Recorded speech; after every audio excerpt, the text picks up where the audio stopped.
Assalamualaikum warahmatullahi wabarakatuh. Balik lagi kita belajar sama Ibu ya hari ini.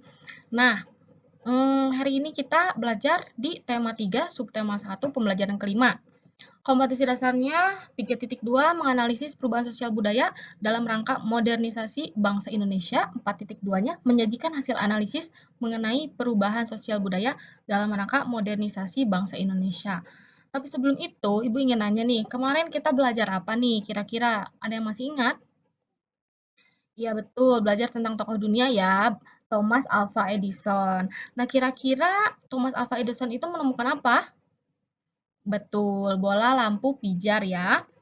Nah, kira-kira apa sih dampak penemuannya dari Bapak Thomas Alva Edison itu?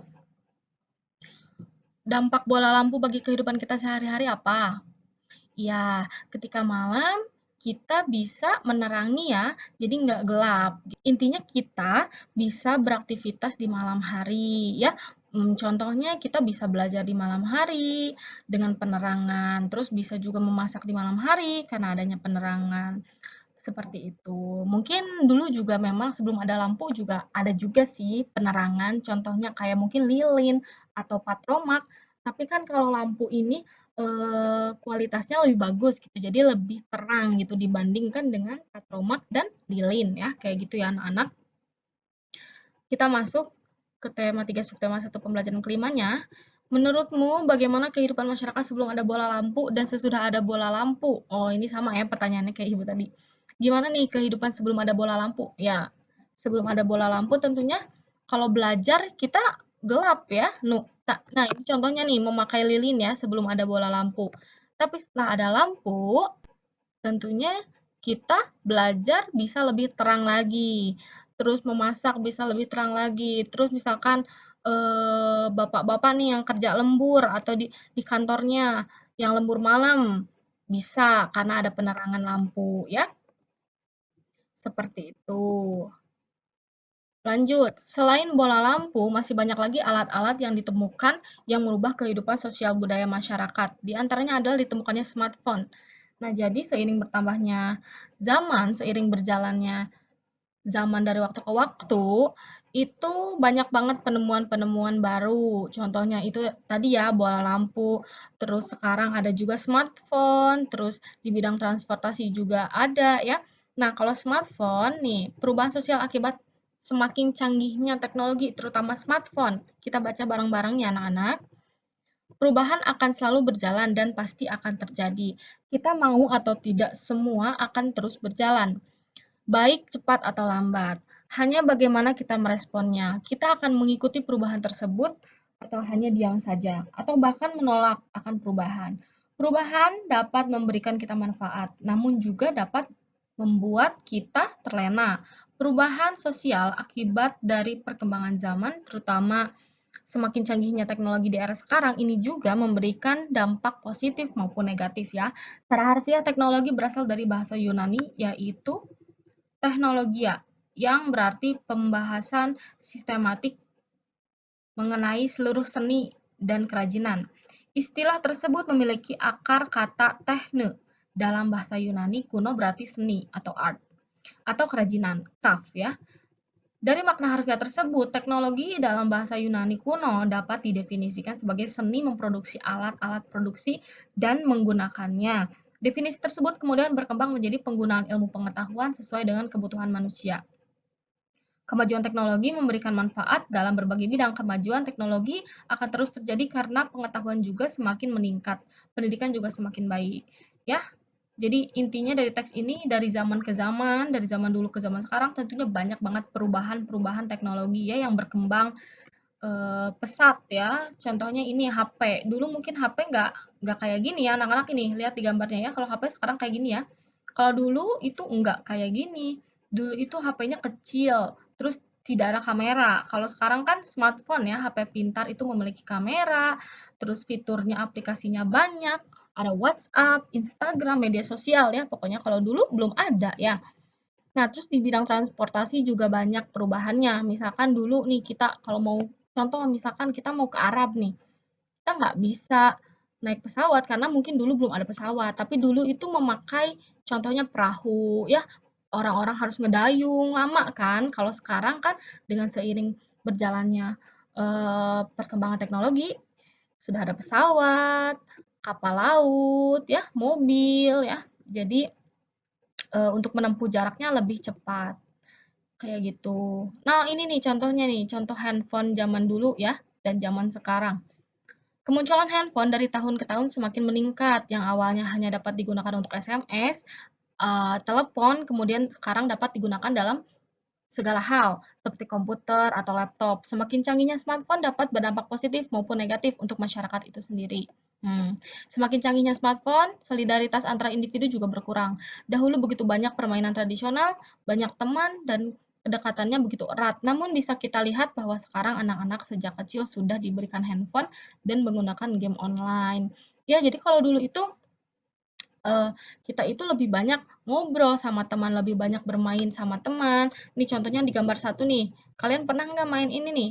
Apa ini main karet ya? Loncat tinggi. Ada yang pernah main? Nah, kalau dulu gitu mainnya bareng-bareng bersama teman-teman. Kalau sekarang apa coba? Sekarang anak-anak sudah beralih ke handphone ya, semuanya main handphone, bermain game online kayak ML ya, Mobile Legends, PUBG ya kalau laki-laki. Kalau dulu tuh lebih banyak interaksi sosial, lebih banyak ngobrol sama temen, lebih banyak bersapa lah istilahnya ya. Kalau sekarang semuanya handphone terus. Maka dengan fenomena tersebut bisa kita lihat pertemanan hanya dalam dunia maya. Bisa kita katakan yang dekat terasa jauh, yang jauh terasa dekat. Betul. Semakin canggihnya teknologi atau smartphone, permainan tradisional mulai luntur ya. Jadi sekarang permainan tradisional kayak main apa?